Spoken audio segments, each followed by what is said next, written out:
What's up, guys? It's Joe over here at Empire State Exotics. Sorry about the video. It's not the best, whatever I'm holding it on. So today I'm going to do a video for you guys on feeders. Some stuff that I didn't know before I got into breeding all of my own. Some things that I wish I knew. Some things I'm going to tell you.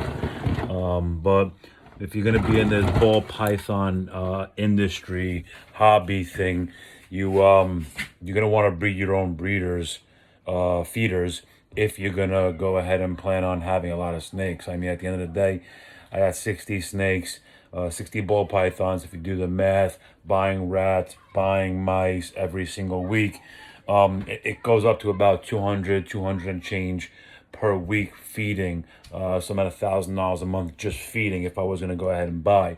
So what I've done is I breed my own mice. I don't breed rats. I tried, but they're psychos. They eat each other. I'm not down with rodents eating each other. It's just crazy, and I don't want to watch it.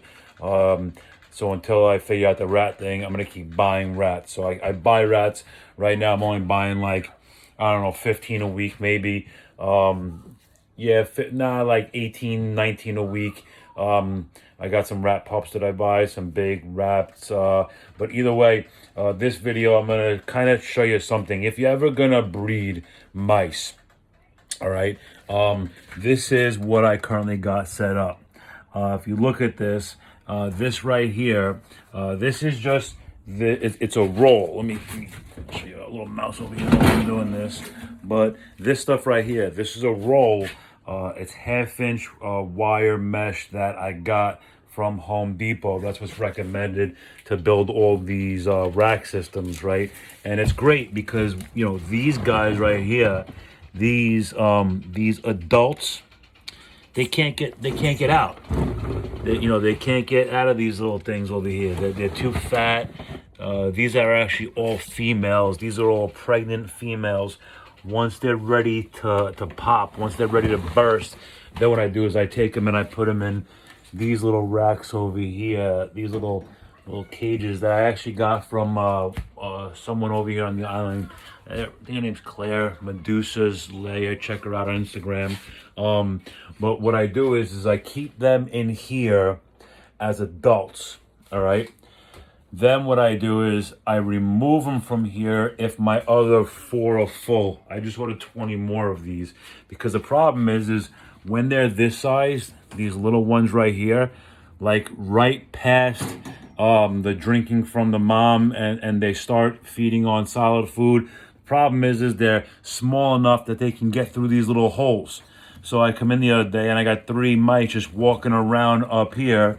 3 of these little mice just walking around up here because I didn't realize it. My dogs were going crazy. I got 7 dogs, and the reason they're going crazy was because my mice had escaped. I have a deck outside. My mice had escaped from there. Little baby ones got outside. Dogs went crazy. I got them back over here. So it's something that I just learned. If you're gonna be breeding mice and you're gonna do this when they're trying to eat through these bad boys over here, which they can't, you can use these, but once the babies are around this size over here, you're gonna wanna move them to a, whatever this thing is, I don't know, a glass cage, kennel, terrarium. You're gonna wanna move them to one of those. Oh, I gotta give these guys water. You're gonna wanna move them to one of those. See, I'm redoing the room over here. I'm making this a whole room for the snakes and everything. Matter of fact, in here, I'll show you. This is gonna be, it's kind of dark. This is a really big room. This is gonna be a snake room. You're gonna have some females, storage, incubator, hatchlings, but you can't really see the room. But anyway, so go back to this little rodent room.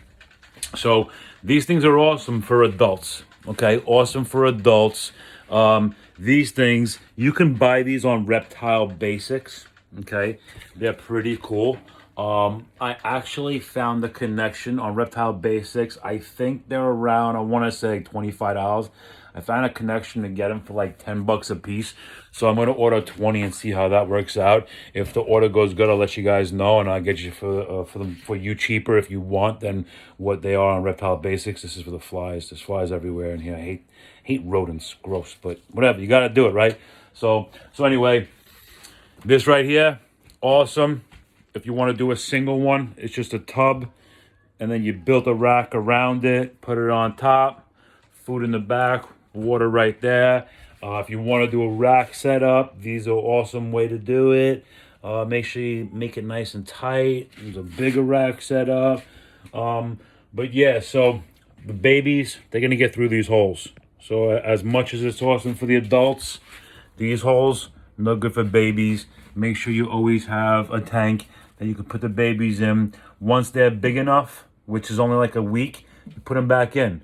And then again, pregnant, take the pregnant ones out, put them in here. See all the babies in there? See all the little babies? When you have these things, you don't have to worry about that, right? But sometimes these are full, and since I don't have the other ones yet, I gotta go ahead and use these. And that's why all these big babies are in here. All right. So, just like I said, if you're gonna be breeding snakes, or if you're gonna have a lot of snakes, you're gonna be spending a lot of money. I don't want to spend $1,000 a month on rodents. I'd rather spend $50 a month on rodent food and spend another $1,000 a month on ball pythons. At the end of the day, this is something that's really going to help me in my breeding. I have some ball pythons that, due to genetics, have grown pretty big, pretty fast. But because I've been able to feed them every single week without fail, because I have these here, it's worked out well for me. And hopefully it works out well for you. So hope you enjoyed the video. Talk to you soon. Take care.